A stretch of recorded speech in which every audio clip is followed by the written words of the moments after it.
Hi friends, welcome to Rajupalli laddu. All from అందరికీ good morning. పొద్దున్నే ఈరోజు మన ఇంట్లో టిఫిన్ వచ్చేసి బొర్లుగ్గాన్ అనమాట. ఇదేవరకు తెలియదు, మాకందరూ తెలుసు కదా అనుకోవచ్చు మీరంతా, కానీ తెలియని వాళ్ళ కోసం చేస్తున్నాం అనమాట. ఈరోజు ఫస్ట్ బొరుగులన్నీ నీళ్ళలో వేసేసి బాగా అంతా పిండేసుకోవాలి. 2-3 సార్లు వాష్ చేసేసి గట్టిగా పిండేసి పెట్టుకోవాలి పక్కన సైడు. తర్వాత దాంట్లో కావాల్సినది ఇంగ్రీడియంట్స్: ఉల్లిపాయ, పచ్చిమిర్చి, టమోటా, నిమ్మకాయ, కరివేపాకు, కొత్తిమీర ఇవన్నీ కట్ చేసి పెట్టుకోవాలి. నెక్స్ట్ వచ్చేసి ఆయిల్ వేసేసేయాలి. దబరా పెట్టేసి ఆయిల్ వేసేసిన తర్వాత ఫ్రై అయిన తర్వాత కొంచెం పోపులు వేసుకోవాలి. పోపులు అయిన తర్వాత కొంచెం కరివేపాకు, ఉల్లిగడ్డ, పచ్చిమిర్చి ఇవన్నీ ఫ్రై చేయాలి.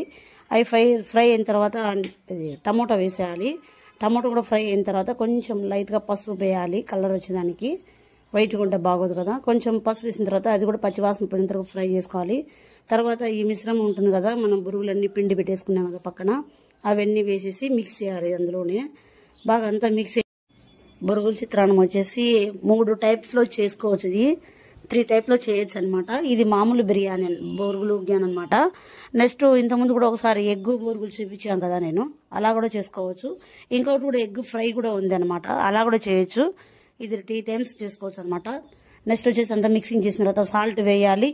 ఇది వచ్చేసి మనం ఇంట్లో తయారు చేసుకునే పౌడర్ వేస్తున్నాము. పప్పులు, ఎండు కొబ్బరి, ఎండుమిర్చి, సాల్ట్, తెల్లగడ్డలు అన్నీ వేసి మిక్సీ కాడిచ్చి పౌడర్ పక్కన సపరేట్ పెట్టుకుంటాను. ఎప్పుడన్నా ఇలాంటివన్నీ ఉపయోగించుకోవచ్చు. నిమ్మకాయ వేయాలి. తర్వాత లాస్ట్ ఫైనల్ టచింగ్ వచ్చేసి కొత్తిమీర వేసేయాలి. టేస్ట్ చూసి కొంచెం ఏమైనా సాల్ట్ తక్కువ ఉంటే వేసుకోవాలి. Okay, bye friends.